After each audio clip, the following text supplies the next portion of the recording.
श्री पंचवदनायञ्जनेयाय नमः।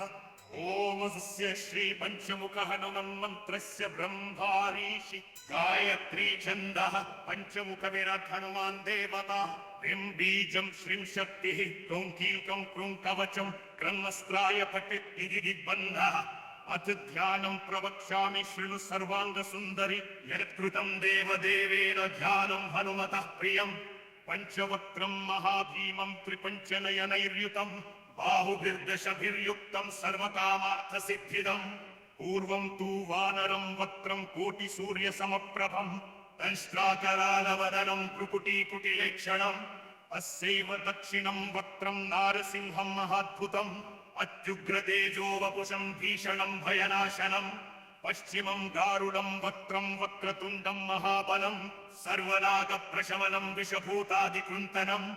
उत्तरं सौकरं वक्त्रं कृष्णं दीप्तं नभोपमं पातालसिंहवेतालज्वररोगादिकृन्तनम्।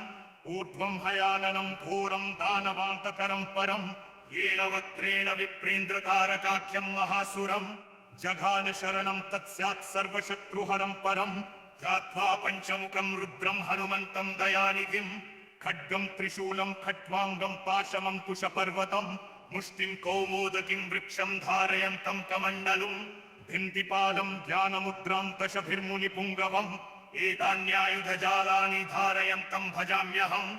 प्रेतासरोपविष्टं तं सर्वाभरणभूषितं दिव्यमाल्याम्बरधरं दिव्यगन्धानुलेपनं सर्वाश्चर्यमयं देवं हनुमद्विश्वतोमुखम्।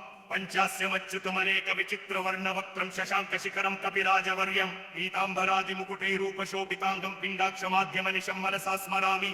मर्कटेशं महोत्साहं सर्वशत्रुहरं परं शत्रुसंहर मां रक्ष श्रीमन्नापदमुद्धर। ओम हरिमर्कटमर्कटमन्त्रमिदं परिलिख्यति लिख्यति वामतले यदि नश्यति नश्यति शत्रुकुलं यदि मुञ्चति मुञ्चति वामलता। चौतः ओम हरिमर्कटाय स्वाहा।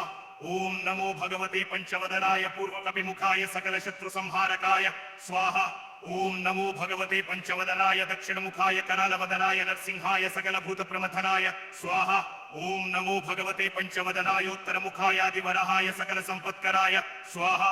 ओम नमो भगवते पंचवदनायोध्वमुखाय हयग्रीवाय सकलजनवशङ्कराय स्वाहा। ओम अस्य श्री पंचमुख हनुमन्मन्त्रस्य श्रीरामचन्द्र ऋषिः अनुष्टुप् छन्दः पंचमुख वीर हनुमान् देवता हनुमानिति बीजं वायुपुत्र इति शक्तिः अंजनीसुत इति कीलकम्। श्रीरामदूत हनुमत्प्रसाद सिद्ध्यर्थे जपे विनियोगः इति ऋष्यादितं विन्यसेत्। ओम अंजनीसुताय अंगुष्ठाभ्यां नमः। ओम रुद्रमूर्तये तर्जनीभ्यां नमः। ओम वायुपुत्राय मध्यमाभ्यां नमः। ओम अग्निगर्भाय नामिकाभ्यां नमः।